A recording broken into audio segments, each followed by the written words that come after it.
Hi guys, magandang araw po sa inyong lahat. Ito naman pong kaibigan nyo si Jake. Sa video natin ngayon, I will give my opinion regarding sa sabi ni VP Sara na ang sovereignty ng Pilipinas ay nawala dahil inaristo ang kanyang ama, ang dating Pangulo, Tatay Digong, Rodrigo Roa Duterte ng ICC.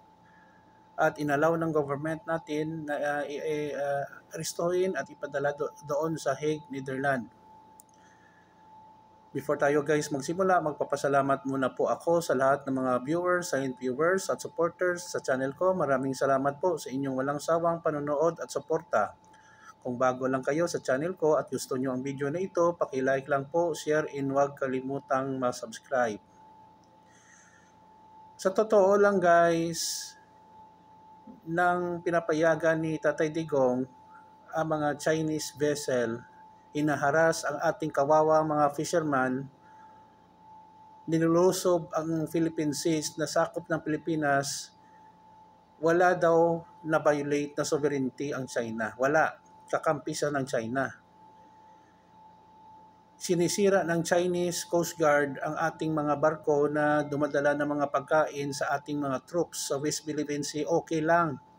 During his time, walang reklamo, walang man na-violate na sovereignty ang China.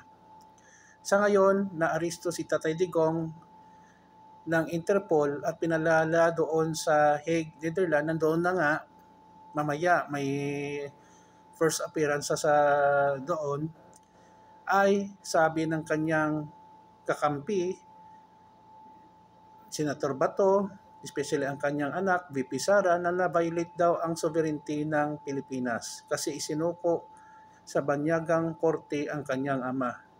Naalala nila ang sovereignty ng Pilipinas kasi natamaan ang kanilang personal na interes. In this case, ang kanyang ama, si Tatay Digong, ay inaresto at doon na sa Hague, Netherlands nililitis.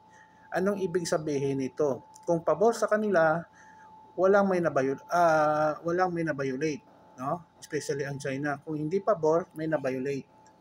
Double standards. Okay?